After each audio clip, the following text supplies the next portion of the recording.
Ustedes ven que nosotros tenemos la particularidad en este tiempo al leer la Biblia en capítulos y versículos. A veces no le damos continuidad a los textos.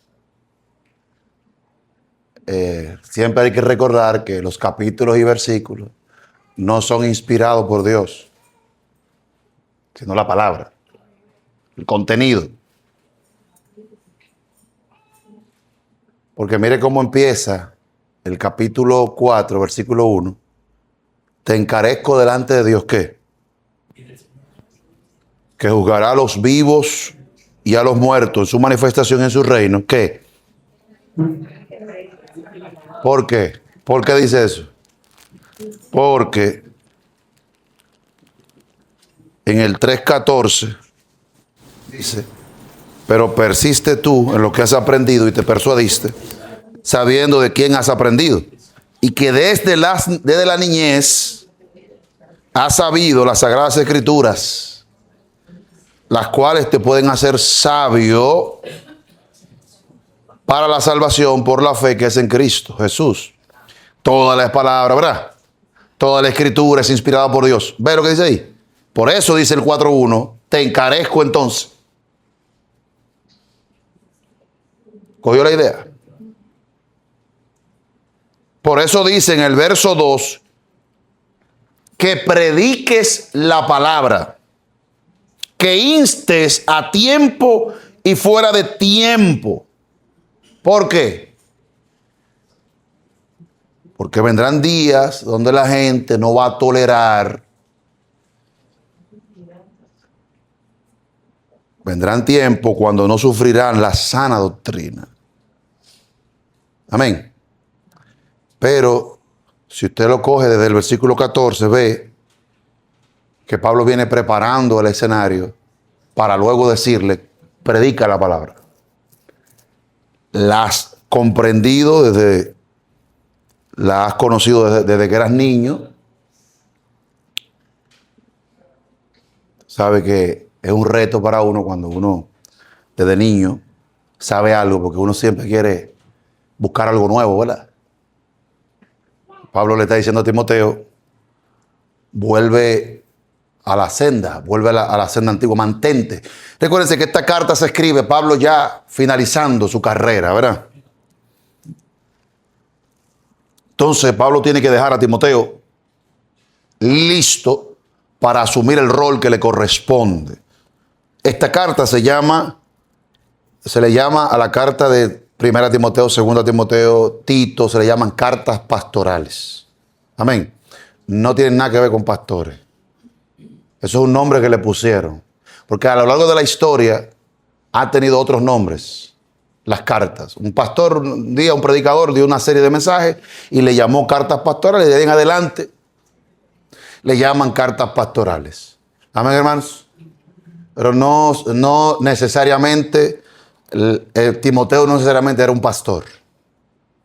De hecho, en el Nuevo Testamento solo aparece una sola vez la palabra pastor para hacer alusión al liderazgo de la iglesia, y está en Efesios capítulo 4. Después, todas las veces que aparece la palabra pastor en el Nuevo Testamento, y en especial en el libro de Hebreos capítulo 13, es dirigente. La palabra que más se repite para hablar de la gente que dirigían las iglesias eran los ancianos y obispos. No se le llama pastores a los que pastorean una iglesia. Estaba yo pensando que si usted le entregara una Biblia a una gente, ¿verdad? Y la lee, y llegara a la iglesia un día, él va a preguntar, ¿dónde están los ancianos? ¿Dónde están los obispos de la iglesia? No va a llegar nunca pensando, ¿dónde están los pastores de la iglesia? ¿Por qué? Porque es que nada más se usa una sola vez en el Nuevo Testamento la palabra. Y la que más se usa es anciano y obispo.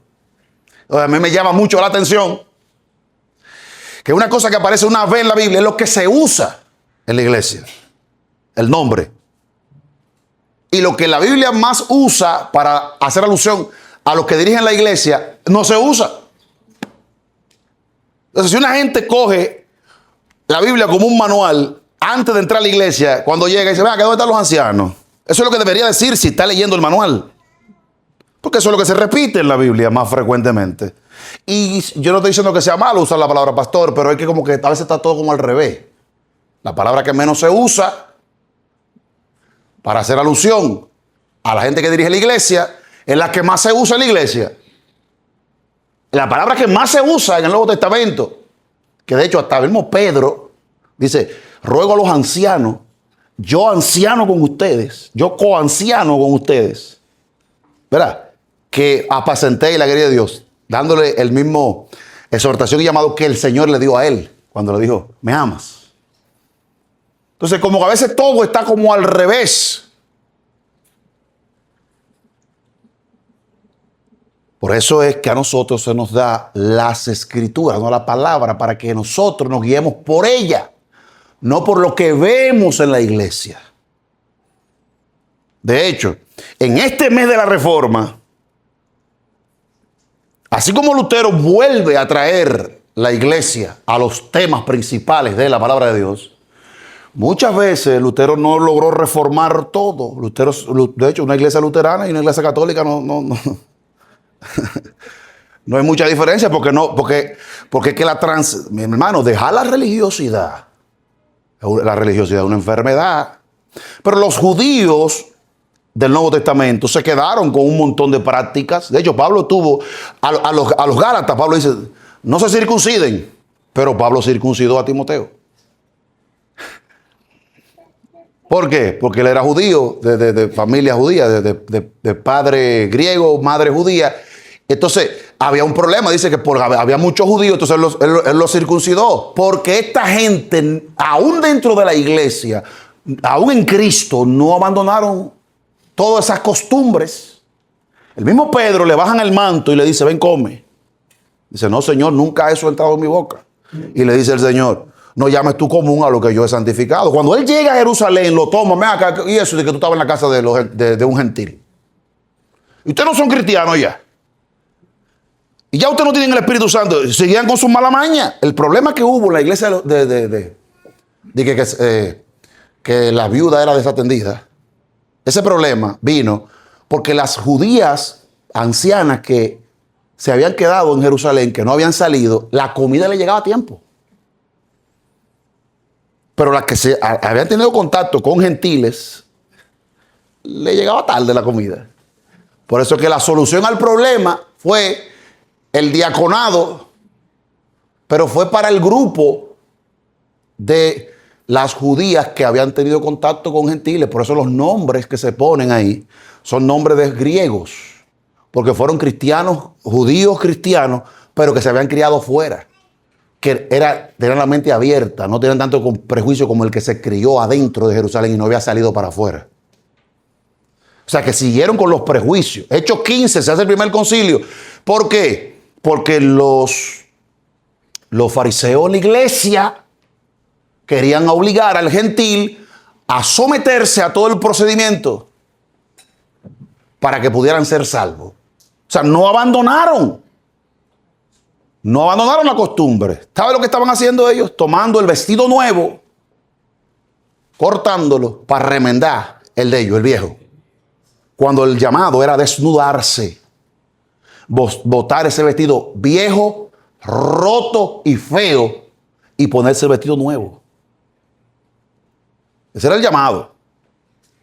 Entonces, cuando tú ves lo que la iglesia hace, ves lo que la Biblia dice, hay que seguir reformando, porque llega un momento que nosotros estamos repitiendo lo que de boca nos han dicho.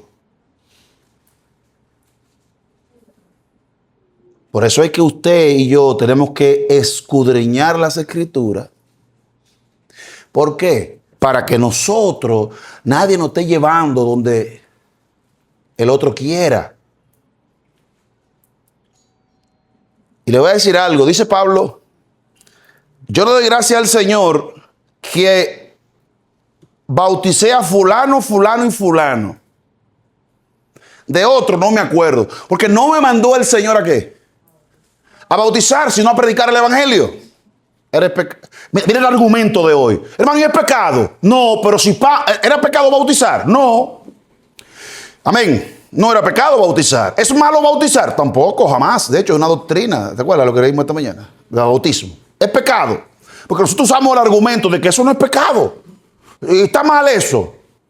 Mire, mi hermano, todo lo que desnaturalice la misión, desenfoque y desconcentre la misión, entonces se constituye un estorbo. Por eso Pablo dice que bautice otro. A mí me llamaron a predicar la palabra.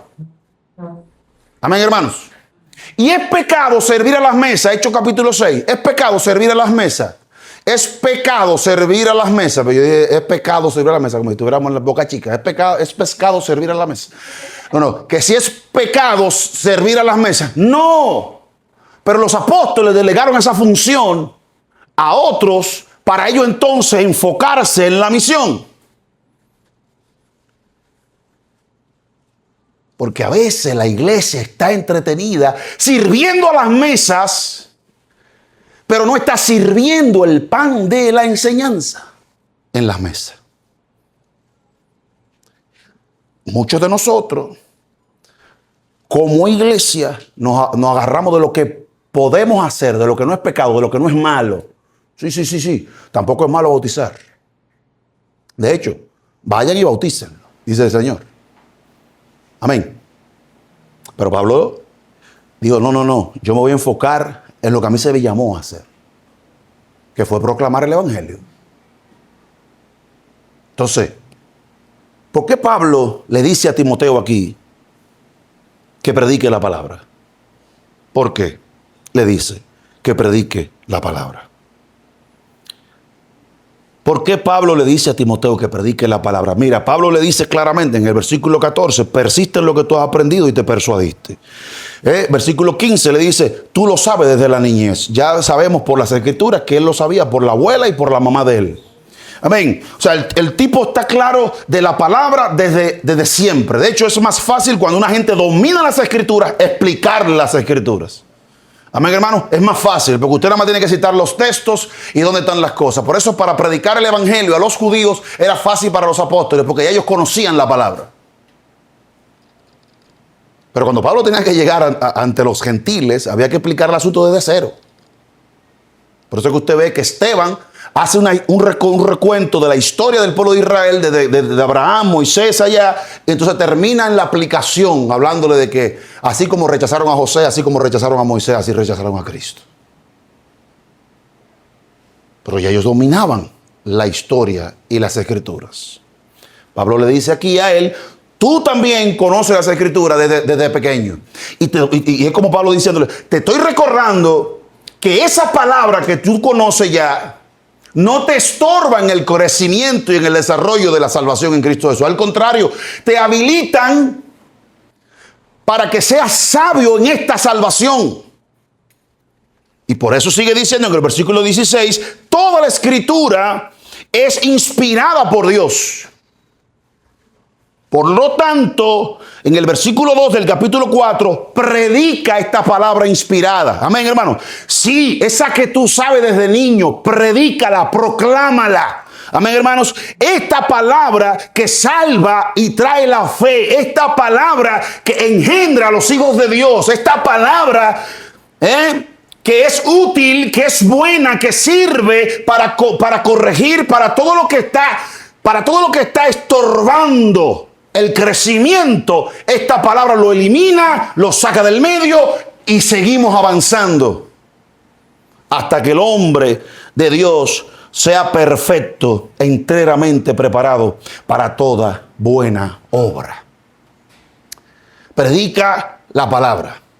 Hermanos, si se va a Hechos capítulo 6, se va a dar cuenta que en Hechos capítulo 6 está no resumido, porque no es un resumen, es la realidad de lo que una iglesia tiene que hacer.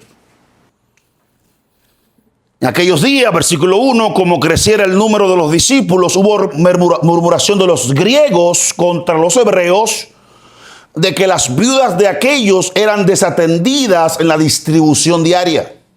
Entonces los 12 convocaron a la multitud de los discípulos y dijeron: no es justo que nosotros, ¿qué? La palabra de Dios. ¿Es malo servir las mesas, hermano? No, no es malo.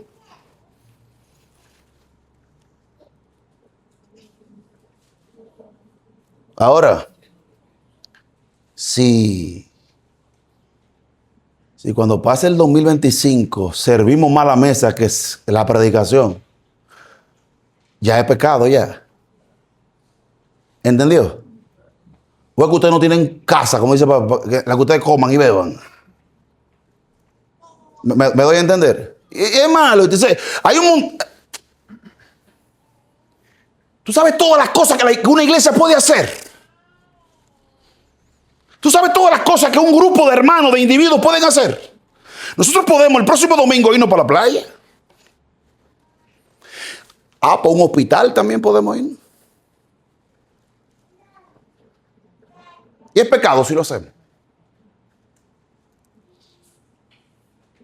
Podemos hacer un montón de cosas. El problema, ¿sabe cuál es? Cuando nosotros tenemos un desorden en el orden de las prioridades de lo que constituye una iglesia. Por ejemplo, miren lo que está aquí diciendo los apóstoles. Dice aquí: no es justo que nosotros dejemos la palabra de Dios para servir a las mesas.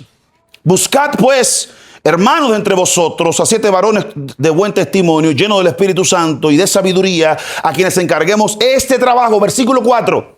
¿Y qué?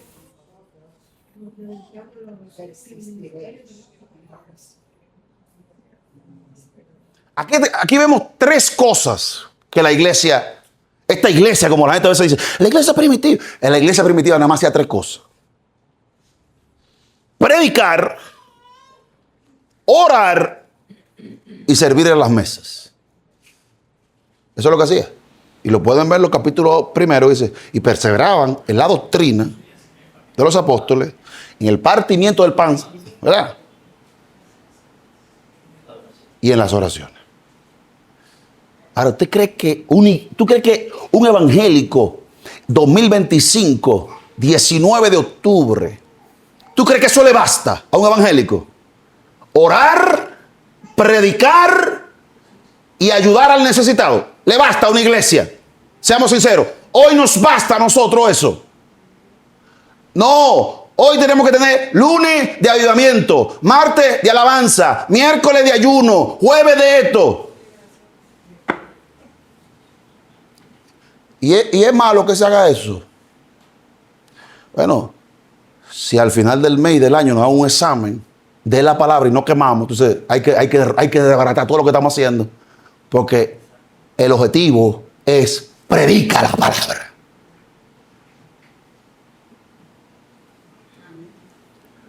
Nos basta a nosotros tener una vida de oración, una vida de proclamación, una vida de divulgación de la palabra, para los que están muy actualizados, un divulgador.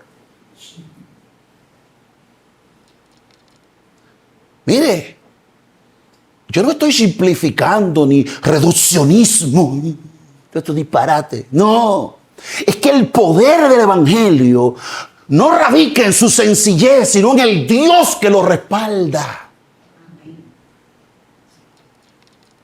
Es que Pablo se propuso no saber ni de los epicúreos, ni de los estoicos, ni de los cínicos, grupos filosóficos, por si no lo sabe. Él se propuso proclamar a Cristo y a este crucificado, y fue con temor y con debilidad, porque cuando una gente no tiene elocuencia ni mucho conocimiento, la predicación es débil. Pero fui con poder, dice Pablo, y demostración del Espíritu, para que la fe de ustedes no esté fundamentada en la sabiduría de los hombres, sino en el poder de Dios. Porque, ojo, apréndase esto que es un principio de vida cristiana. ¿Qué? Que cuando yo soy débil, sobre mí reposa el poder de Cristo. Ahora, Pablo allí en 2 Corintios capítulo 12, él está hablando de la debilidad de ¿qué? ¿Cuál es la debilidad de Pablo allí? ¿Cuál es la debilidad de Pablo allá? Por la que le ponen el aguijón. ¿Cuál es la debilidad de Pablo? ¿Sabes cuál es la debilidad de Pablo? La debilidad de Pablo es la que nos pasa a nosotros todos los días. Y es que la grandeza de la revelación nos sube.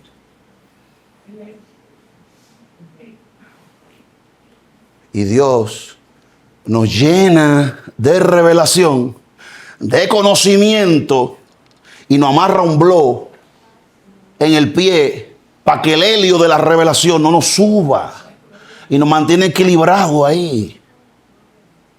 Y nos mantiene ahí, nítido ahí, como el ancla en el barco. O sea, como el mar se mueve y saca a la gente para allá y la vuelve y la saca a la yola y la entra y le sale. Pero el ancla la mantiene firme ahí.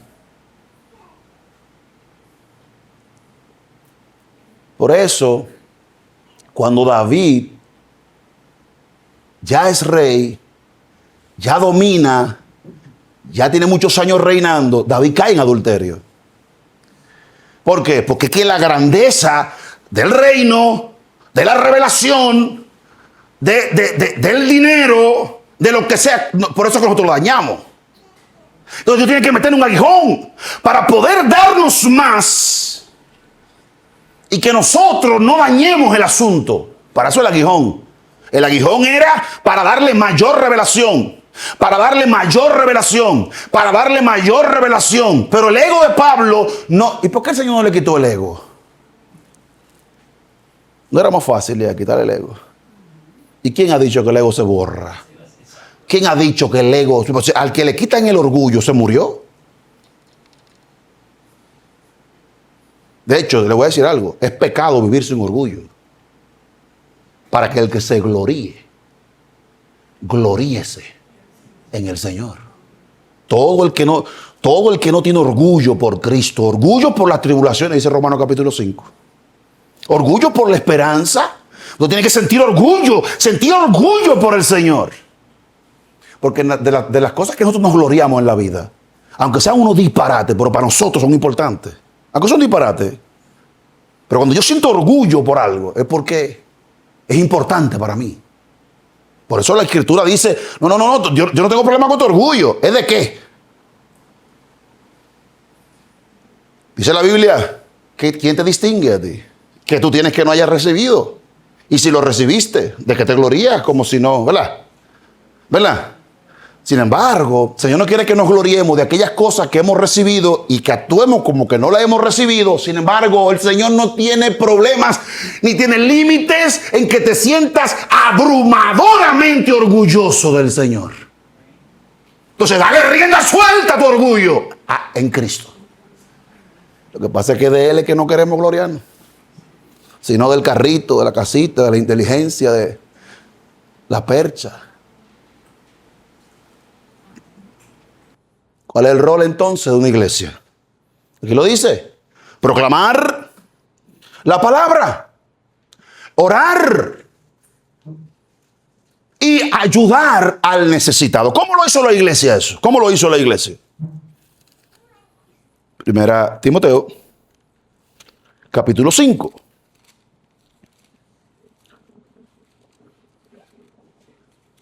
Ese era el programa de la iglesia. Orar, predicar la palabra y ayudar al necesitado. ¿Están ahí, hermanos? Los libros de la Biblia hoy están de paseo conmigo. Mire aquí. Mírelo ahí. ¿Están en 1 Timoteo? Capítulo 2. ¿Qué dice? ¿Qué dice? Sí, yo sé que dice 5, pero ¿qué dice el capítulo? Perdón, ¿qué dice el capítulo 2, 1? ¿Qué es lo que dicen los apóstoles allá? ¿Qué dicen ellos? Vamos a dedicarnos a la oración y a la predicación. ¿No es así? Ok. Mire lo que Pablo aquí está exponiendo. está exponiendo en Timoteo, 1 Timoteo capítulo 2. ¿De qué Pablo está hablando? De la oración. En el capítulo 3, Pablo comienza a hablar de los líderes y de los diáconos. Allá están los apóstoles y los diáconos. Aquí están los ancianos, los obispos, ancianos, pastores, ¿verdad? Y los diáconos. ¿Usted ve el mismo programa? Antes de nombrarlos a ellos, menciona el culto público. ¿Cuál era? La oración. Ruego, exhorto ante todo que se hagan rogativas, oraciones y peticiones y acciones de gracia por todos los hombres, por los reyes, a ver si Dios guía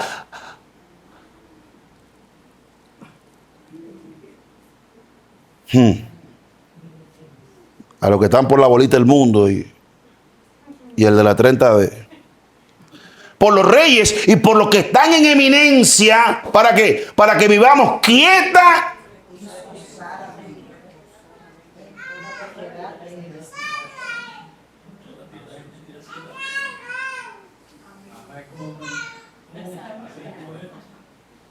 Versículo 8. Quiero pues que los hombres oren en todo lugar, levantando manos santas, sin ira.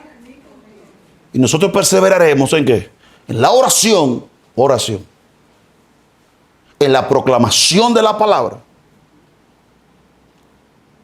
Ese era el programa de la iglesia.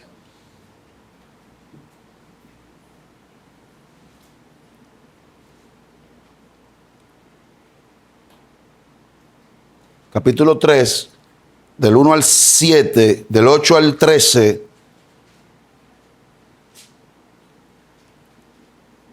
Los requisitos para el liderazgo y la diferencia que hay entre el anciano y el diácono es que el anciano tiene que saber qué. Tiene que saber hablar, tiene que saber enseñar, porque es que el rol de la iglesia es proclamar la palabra. Predica la palabra, perseveraremos en la palabra. Somos divulgadores de la palabra. A nosotros no nos mandaron a hacer otra cosa porque lo que produce fe, lo que produce salvación es la palabra de Dios. Es eso, no hay más nada que hacer.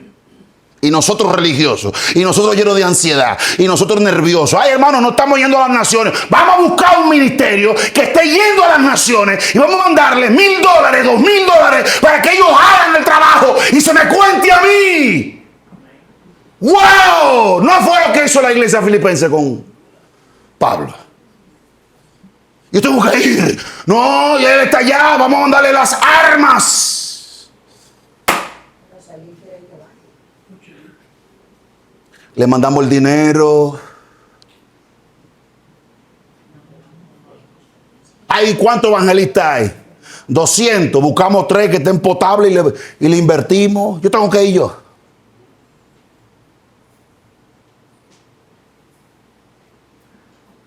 Qué lío, ¿eh? Eso no fue lo que hizo toda la iglesia con Pablo.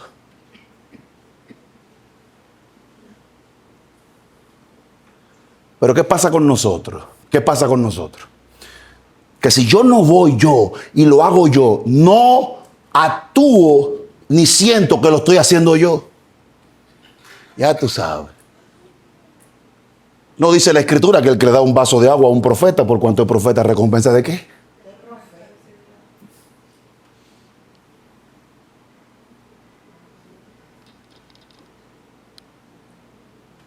¿Usted cree que eso solamente pasa en el mundo cristiano en cuanto al trabajo que hay que hacer? ¿Tú crees que solamente pasa eso en el mundo cristiano?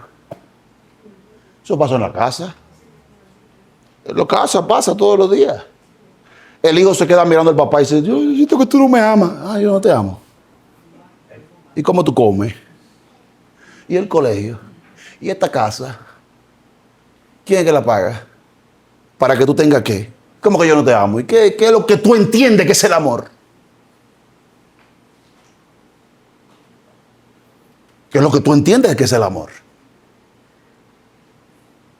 Entonces nosotros tenemos una visión extraña. En este tiempo hay una visión rara. No.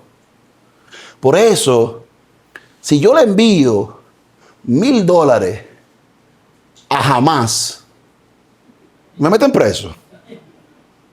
Pero yo lo que estoy mandándole dinero. ¿Cuál es el problema? Que yo no puedo hacer eso.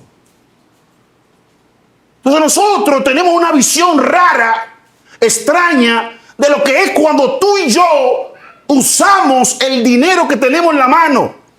No, yo no sabe. Para eso va. Terrorismo, financiador de terrorismo. Así, ahí fue un error que usted buscaba por esas páginas.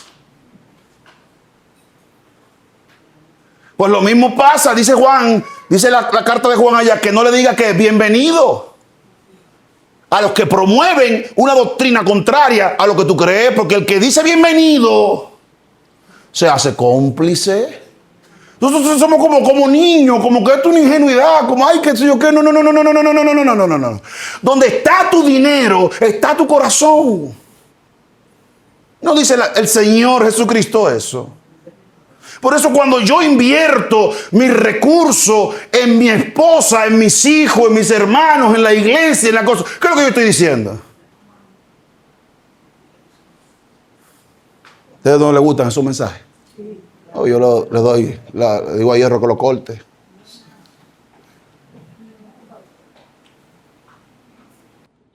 Entonces nosotros tenemos que tener conciencia, porque el rol que se nos llamó a hacer fue ¿a qué? A proclamar la palabra.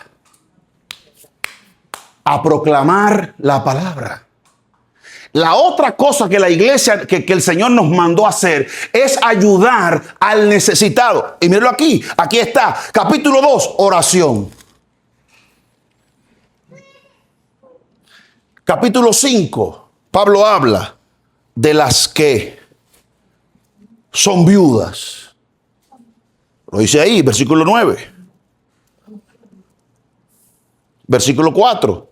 Versículo 3. Honra a las viudas que... O sea, ¿usted cree que solamente... Fíjese que no solamente fue en el libro de los Hechos allá.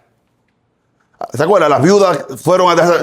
Sino que la iglesia adoptó como norma la predicación, la oración y el ayuda a las viudas que en verdad, ¿qué? Versículo 3. Honra a las viudas que en verdad lo son. ¿Por qué? Porque hay muchas viudas por ahí que no son viudas de nada. Porque si alguna viuda tiene hijos, pero si alguna viuda tiene hijos o nietos, aprendan estos primeros ¿a qué? A cumplir el mandamiento. Honra a tu padre y a tu madre. Mira tú. Honra a tu... Ay, corta eso. Esa que tú tienes al lado ahí, tienes que honrarla igual que a tu mamá. Porque eso es lo que la Biblia dice. A las abuelas que creen que yo crié, que te lleve Cristo. Si tú eres cristiano, debería llevarte para arriba ya. A los abuelos, y que no, que esos son los nietos. ¿Tú sabes los nietos? ¿Cómo que los nietos? Esos son hijos tuyos. De hecho, Abraham no conquistó un pedazo de tierra y Dios cumplió la promesa al cumplírselo a los nietos. Cuidado, si Dios ha prometido muchas cosas a tu vida y son la cuarta generación que lo va a ver, no tú. Deja de ver entonces, deja de ver a los nietos y a los que vienen como que ellos no tienen responsabilidad, como que ellos no tienen que honrarte también. Mira lo que dice ahí, por eso dice que aprendan a ser piadosos para su propia familia y a recompensar a sus padres, pero está hablando de abuelos aquí, ¿no? Bueno, sea una madre mayor o una abuela, es que ya de ahí para arriba son familias, son padres, el padre del padre. Porque esto es lo bueno y agradable delante de Dios. Mira qué interesante, porque en República Dominicana, frecuentemente en las iglesias usamos la palabra honrar. Hay que honrar a padre y madre. Sí, pero no estamos... El Señor reprenda al diablo, esa malicia mediocre que tenemos nosotros los dominicanos.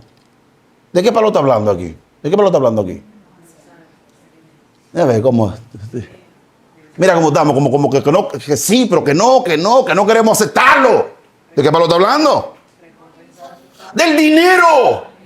Pero dígalo. Tú no puedes honrarme si no me das dinero. Oye, pero yo, mira, este tipo de temas me va a costar la salvación a mí. Porque es que yo lo veo y una vez le dije a una hermana, mira lo que dice ahí. Dice, no, lo que pasa es que esa riqueza es de paz. Mira el texto, léelo. ¿Qué está diciendo? Léelo. ¿Qué dice? Bueno, porque es como una mente que quiere escaparse de la realidad. Míralo ahí. Pero si la viuda tiene que hijos o nietos, aprendan estos primeros a ser piadosos para con su propia familia y a recompensar a sus padres, porque esto es lo bueno y agradable. A Dios le produce una felicidad cuando tú te estás preparando, trabajando para llevarle ese dinero a tu papá, a él. No, cuando él diga, dáselo a tu mamá, es a usted, deje su orgullo, que yo estoy honrándolo. Y porque nosotros los padres, dáselo a tu mamá, tú sabes, como que lo necesitamos, y lo vamos computando. Ay, que me diga un hijo mío, ven. Es más, si yo lo veo el dinero de ellos por ahí puesto, yo te siempre no, me auto-honré. Hay que forzarte a entrar. Lo dice el texto aquí. Y nosotros como que no, como que le queremos correr. Después que es tan grande, que acuérdate que Dios dice que después que es tan grande, después que lo mal acostumbraste, porque no lo criaste en la amonestación y disciplina del Señor. ¿Y qué es lo que el Señor quiere que un hijo haga? Que honre a su padre y a su madre. Y hay una etapa de guianza y formación y sometimiento, pero hay una etapa que es de billete. Mira qué silencio.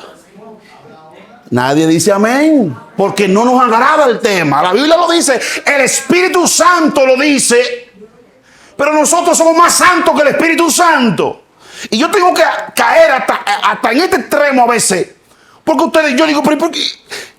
¿Y qué es lo que se necesita? Una hermenéutica alienígena para poder interpretar un texto angelical. Pues eso está evidente.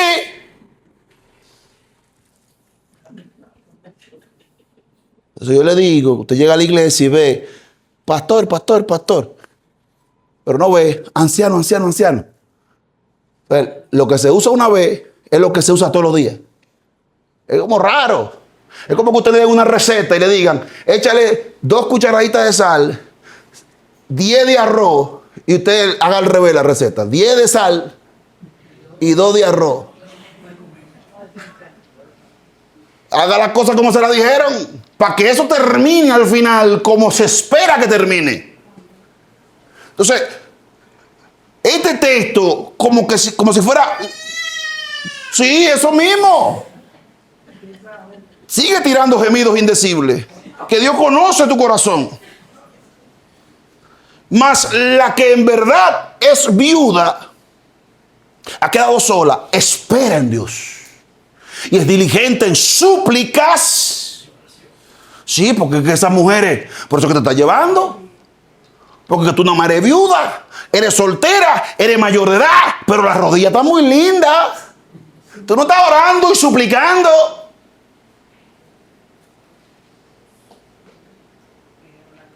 Pero la que se entrega a los placeres, viviendo está muerta, porque tú huyes.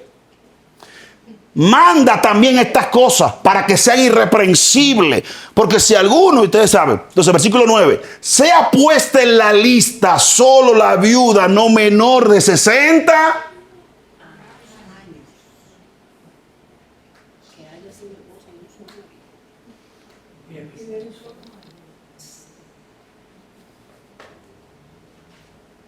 ¿Y cómo uno aplica este pasaje hoy?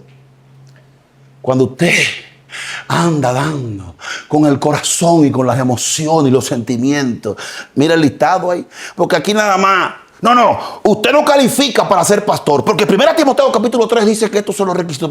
Y usted no califica para ser diácono. Porque el 1 Timoteo capítulo dice Y usted no califica para recibir ayuda en la iglesia.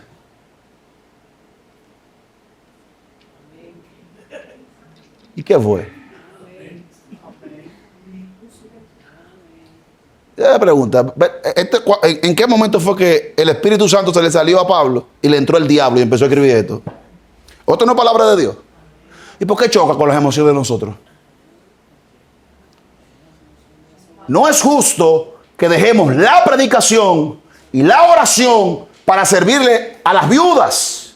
Miren las tres cosas allá. Miren aquí cómo está.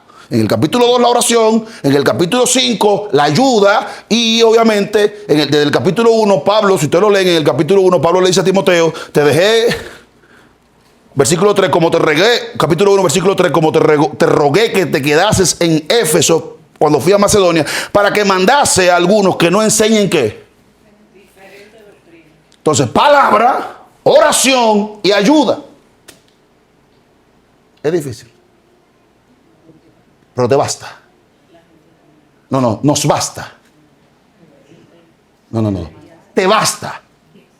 Tú puedes vivir 10 años así, orando, palabra y ayudando al necesitado. Y no mirar a los hermanos. Mira, aquellos hermanos ahora van con Elon Musk a evangelizar a Marte. Tenemos que hacer algo en la iglesia, porque es que tú sabes, estamos quedando atrás. Mira, la iglesia aquella hizo una gira. Se fueron para un hotel, se fueron para allí, se fueron para acá, y nosotros cogiendo presión.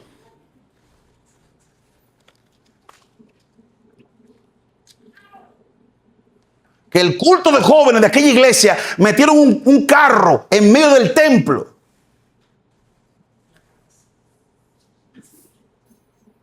Y lo pusieron así, con las luces prendidas, así.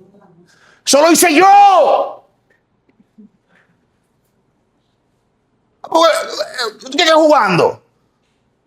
Lo hicimos nosotros. Un montón de cosas. Al final, ¿qué queda?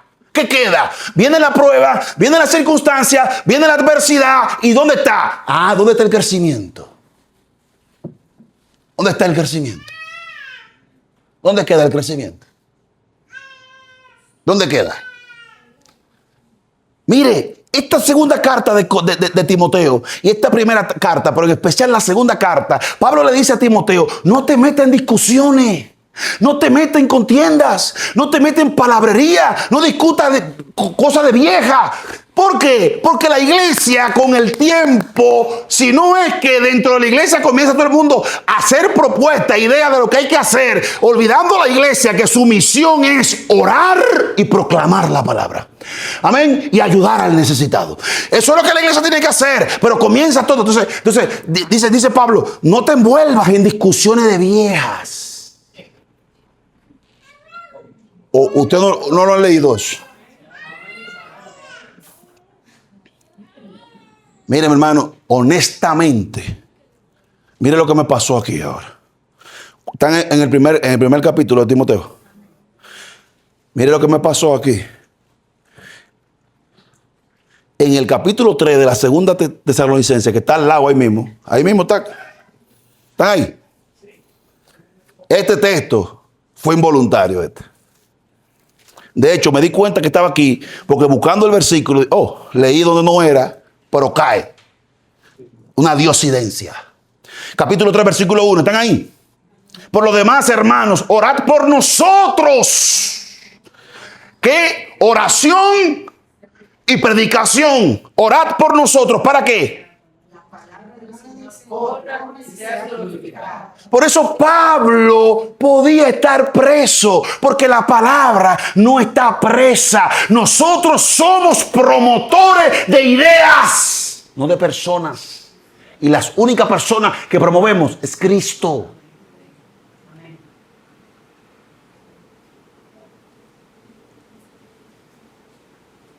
Para que la palabra del Señor corra y sea que así como lo fue entre vosotros, y para que seamos librados de hombres perversos y malos, porque no es de todo la fe.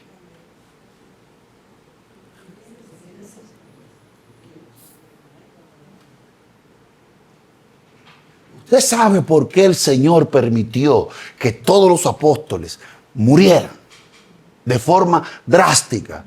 Porque los apóstoles no salvan a nadie. Pero el mensaje que ellos proclamaron, sí. Y ahorita Freddy se va a morir. Y el mensaje sigue.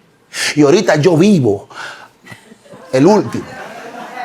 Pero el mensaje sigue, porque es el mensaje, es la idea del Señor. Esta es la vida eterna, que te conozcan a ti, Padre Celestial, y a Jesucristo, a quien tú has enviado. Esa es la idea, que la idea corra. Olvídate de mí, olvídate de ti, que la idea corra. ¿Quién es la persona, por ejemplo, que más audiencia tiene? ¿Quién es la persona a que más público está llegando? Vamos a orar por él, porque no soy yo, es la idea, es la palabra, para que la siga proclamando, para que siga corriendo y ella siga trayendo resultados, porque su palabra no vuelve vacía.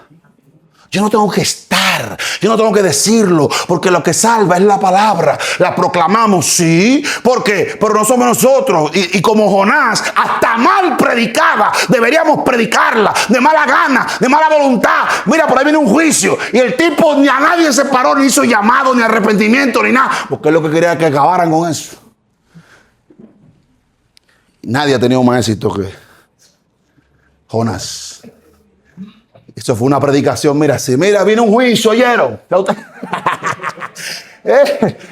¿Oyeron? Óyeme, tan mal predicó y con tan mala voluntad predicó que se sentó a esperar el fuego.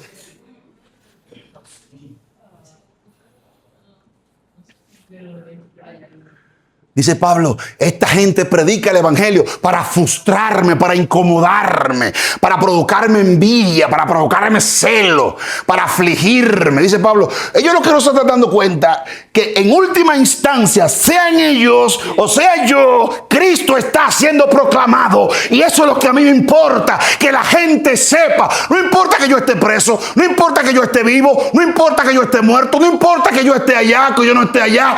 Cristo está siendo conocido. Gloria a Dios. Cuando usted, mujer, llega a su casa ahorita a las 12 y encuentra un arrocito blanco, te apuro cuando yo coja ese micrófono y empiece a cantar contigo y a dañarte la alabanza a ti.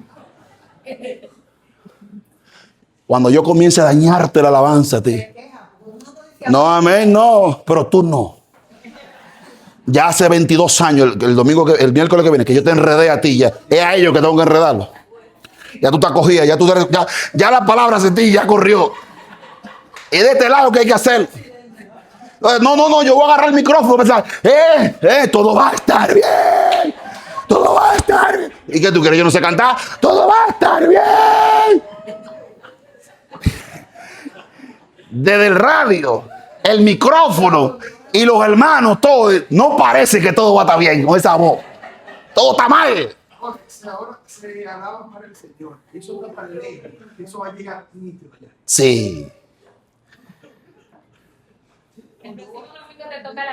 No es eso, no. No es eso, no, que eso ni él lo cree. Porque ese que está ahí es un enfermo con el sonido en su casa. Y tiene unas cosas así, milímetramente así, que sé yo qué. Y dice, Jorge, ven, ayúdame con una bocina que compré. Pero óyela mal, compra bocina de las que están en los colmados, que suenan como una lata. Compra esa para verte si te enferma el oído. Es mentira, eso era en la iglesia que venimos con esas cosas, con esa compasión. Mentira, el que cante para el Señor y que lo haga bien. Dice David, tañeta ahí, dale al instrumento y hacételo bien. Dice David. Volviendo al texto. Para que la palabra de Dios corra y sea glorificada. Muchas veces nosotros, si no vamos, nosotros sentimos que no fuimos. Aunque nosotros estemos dando todas las herramientas para que el otro pueda ir. Mire, más viejo uno se pone, más va escudriñando las escrituras y se va dando cuenta que la oración juega un papel importante. Amén, hermanos, importante en la vida de nosotros. Importante. Le voy a dar un dato. Mire, yo soy un hombre que me ha tocado estudiar y he estudiado mucho lo concerniente a la palabra de Dios.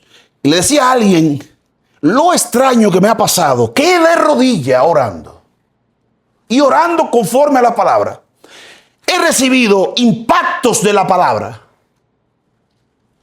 en ese escenario. Y solo digo eso porque la oración en el Espíritu, como dice la palabra, orando las palabras del Espíritu y el Espíritu ensamblando, poniendo piezas, poniendo información que tú no tienes y que no te permite un lenguaje fluido en la presencia del Señor. Y trae la palabra el Espíritu Santo y se aclara la palabra delante de la presencia de Dios en oración. Entonces, miren la insistencia de los apóstoles con la oración.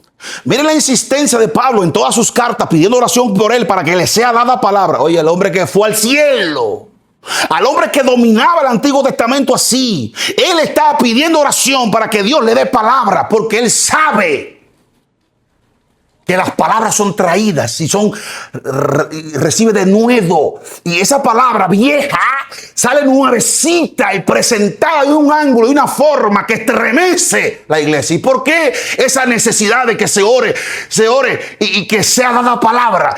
Hay una necesidad de eso porque al final de cuentas, mis hermanos, todo lo concerniente a tu salvación, a tu crecimiento, a tu firmeza, a tu confianza en Dios, está atado a la palabra de Dios.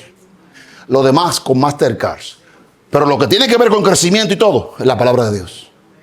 Esta vida, esta salvación tan grande, solo inicia, se sostiene, se mantiene por medio de la predicación y el conocimiento de la palabra de Dios. No hay otra forma. No hay otra forma. No hay otra forma. Entonces, vimos aquí cómo Dios, dice Pablo aquí en Efesios capítulo 6, versículo 18, orando en todo tiempo, con toda oración y súplica en el Espíritu.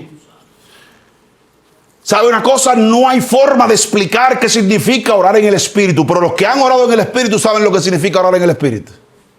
Y saben cuando no han orado en el Espíritu. Porque eso se vive. La Biblia dice que se ora en el Espíritu. La Biblia dice cómo se hace eso.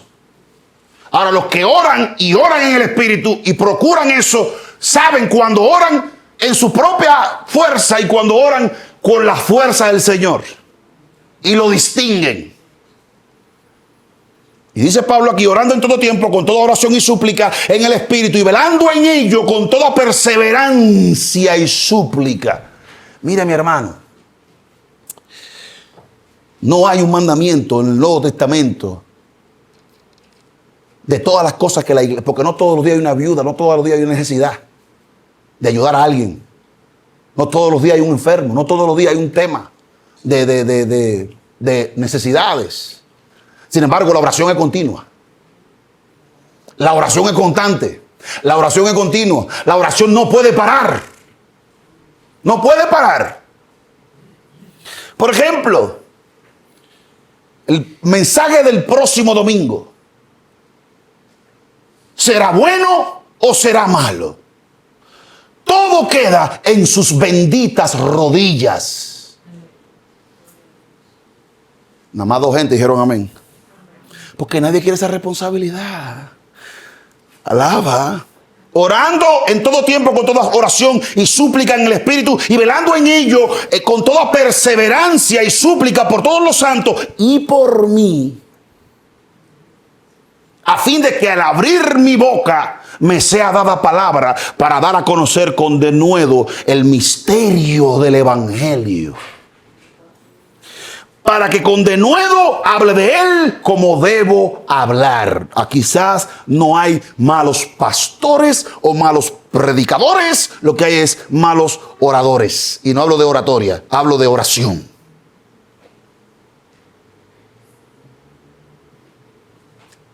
Oración para poder proclamar el Evangelio correctamente y con los... En un ejemplo de predicación, en una clase de homilética, que es el arte de hablar, El pastor lo llevó a un cementerio y le dijo, háblenle ahora a los muertos. Dígale, vivan, levántense. Chacho, seco, la sangre de la garganta, ronco. Y los muertos se quedaron igualitos, ¿sabes? Dice el predicador, el pastor le dice, el instructor le dice, ustedes ven, toda su vida, ustedes se la van a pasar proclamándoles el evangelio a un grupo de muertos. Sean pacientes. No estábamos muertos en delitos y pecados. Era muertos de verdad que estábamos.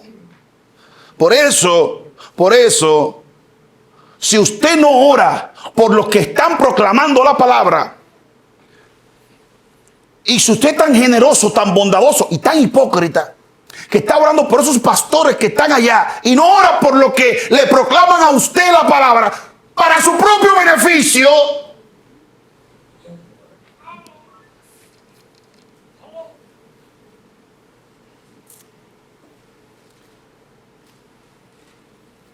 ese pastor está como desanimado. Pero señores, son ustedes los que están creyendo que nosotros somos ángeles. Pablo decía, si yo predico el evangelio de buena voluntad, recompensa tendré. Y si de mala voluntad. Estos pastores que siempre están dispuestos, tan raros, Mire lo que dice 2 Corintios capítulo 1. Capítulo 1, 2 Corintios capítulo 1, versículo 9. Pero tuvimos en nosotros sentencia de muerte para que no confiásemos en nosotros mismos, sino en Dios que resucita a los muertos, el cual nos libró y nos libra, y en quien esperamos que también, que aún nos librará de tan grande muerte. ¿Qué dice? ¿Qué dice el versículo 11? ¿Qué dice el versículo 11?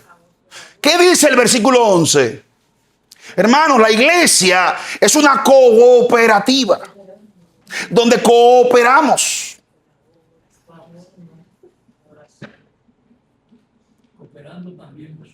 Es que una cooperativa es donde cooperamos.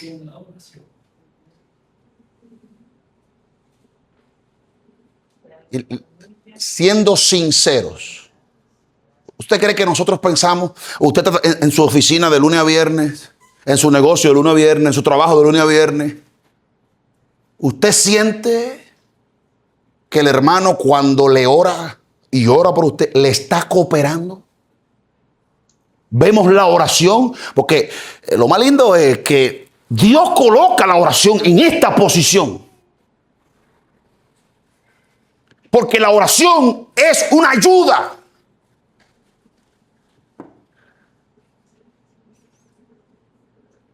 Y hay muchos problemas, situaciones, circunstancias donde tú estás que necesitan la oración y la guianza en ese escenario para que te sea dada la palabra, para que tú resuelvas esa situación. Pero nosotros la oración no la vemos como una cooperación. ¿Y sabe qué? Dios nos va colocando en circunstancias donde no podamos hacer absolutamente nada. ¿Sabe para qué? Para que tengamos que orar. Porque no es que la oración tiene poder. Es el Dios que escucha la oración y que le ha asignado al creyente el acceso a su presencia. Entonces Dios en la gracia por causa de Cristo, Dios responde la oración. Entonces, sintetizando, la iglesia tiene que proclamar la palabra, la iglesia tiene que dar rodillas y la iglesia tiene que ayudar al necesitado. Hay dos tipos de necesitados presentes en el Nuevo Testamento. El necesitado transitorio, el hermano que tiene un día una situación, que la Biblia habla de ayudarle, porque la Escritura habla claramente que el que no trabaje, que no coma. Hay un hermano que transitoriamente tiene una situación y uno le asiste en el momento, esperando en Dios siempre con la oración y con el billete. Y esperando en Dios, observando bien qué es lo que está pasando, va a ver cómo se arregla eso y se sale a camino. Y el necesitado, que ya pasa de una edad, que no tiene familia en la iglesia y que está atravesando una situación, entonces la iglesia se organiza para asistirle a la persona. ya todo el resto es conocer a Cristo, creer y confiar en Él, esperar en Él y anunciarle a otros acerca de Él. Eso es todo, hermano. Porque quien te enseña la palabra te ama. Quien ora por ti te ama. Y quien comparte de sus recursos, así como Cristo dio la vida por ti, dice Juan, el que ve a uno a otro pasar necesidad y le extiende la mano, ese está amando. Cristo dio su vida porque su vida era lo que era necesario para salvarme. Si yo muero por ti, si a ti te cae un chin de la sangre mía encima, te hace un hoyo y te perfora y te lleva el diablo. La de él te santifica y te purifica, te deja nuevo de paquete. La mía te hace un hoyo como si fuera ácido del diablo. Por eso yo no puedo dar mi vida por ti. No hay que exagerar, no hay que ir tan lejos. Lo que hay que sacar la cartera y bendecirte en el momento de la adversidad. Y la Biblia dice que el que hace eso está amando y está entregando, porque el Señor dio su vida porque eso es lo que Él tenía y eso es lo que Él podía dar y eso es lo que se necesitaba. Yo tengo que dar lo que tengo. Amén, hermanos. Y si no tengo nada que dar, pues gracias a Dios, entonces oro por ti. Y si tengo palabras, te doy palabra. Amén, hermanos. Y oro por ti. Amén. Porque eso es lo que la iglesia tiene que hacer. Si alguien quiere contender y ser contencioso, déjalo que suba.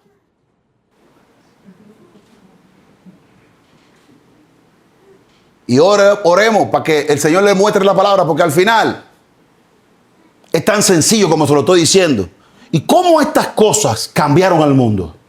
¿Cómo la proclamación de la palabra, la oración y la ayuda al necesitado cambió al mundo? ¿Sabe cómo? Porque el evangelio es poder de Dios. Ellos buscan sabiduría, aquellos buscan poder. Para nosotros, Cristo es sabiduría de Dios, poder de Dios. Eso es lo que hace grande el evangelio. ¿Qué? Que tan sencillo como que Dios me amó de tal manera que entregó a su Hijo por mí. Si yo creo en su Hijo y en lo que hizo por mí, yo soy salvo. Ya. Imagínense un judío con tantos mandamientos, tantas reglas, tantas cosas del Antiguo Testamento. Y ahora le dicen que es por fe. Amén. ¿Recuerdan ese texto de Pablo que dice? Ese texto que Pablo dice en Romanos. Porque Él salvará a la circuncisión por la fe y a la incircuncisión por medio de la fe. A la circuncisión, o sea, al judío lo va a salvar por la fe y al gentil por medio, porque no es lo mismo. El judío tiene toda una trayectoria, un Abraham, una circuncisión, una obediencia, una vida. Él cree que tiene mérito ante Dios y Dios le dice, no papi, es por fe. Es por la fe. El gentil viene con una mano adelante y una mano atrás. ¿Y yo qué? Dice, no, por medio. Aquel por la fe y este por medio de la fe. Es otro día. Señor, te damos gracias por tu misericordia. Ayúdanos a que nos baste tu gracia. A que tu poder obre en nuestra incapacidad, Señor. Ayúdanos a no saber más que a Cristo y a este crucificado, para que el poder tuyo obre en medio de nuestra predicación. Ayúdanos a organizarnos como iglesia para proclamar la palabra. Ayúdanos a ser divulgadores de tu palabra, Señor. Predicadores de tu palabra. Proclamadores de tu palabra, Señor. Ayúdanos a orar en todo tiempo, en todo momento. A orar por lo que está bien para que siga bien. A orar por lo que está mal para que se arregle. Ayúdanos a orar, Señor. Ayúdanos a orar para crecer, para avanzar, para creer, para echar raíces en Cristo. Ayúdanos, Señor. Ayúdanos a orar. Porque no todo el mundo puede pararse en un púlpito o un escenario, pero todos pueden hablar en el escenario celestial, en el oído del Padre. Ayúdanos a orar, Señor. Ayúdanos a darle a la oración el lugar que corresponde. Ayúdanos, Señor, a extender la mano al necesitado. Pero ayúdanos de tal manera que haciendo esas cosas como iglesia nos baste, Señor. Y que seamos fuertes haciendo eso. Y que seamos fuertes haciendo eso, Señor. Y que abundemos y abundemos y abundemos y abundemos haciendo eso, Señor. Y que nadie pueda movernos de eso. Porque bienaventurado es el siervo cuando tú regreses lo encuentre haciendo así. Muchas gracias, Señor. En el nombre de Jesús. Dios le bendiga. Dios le guarde.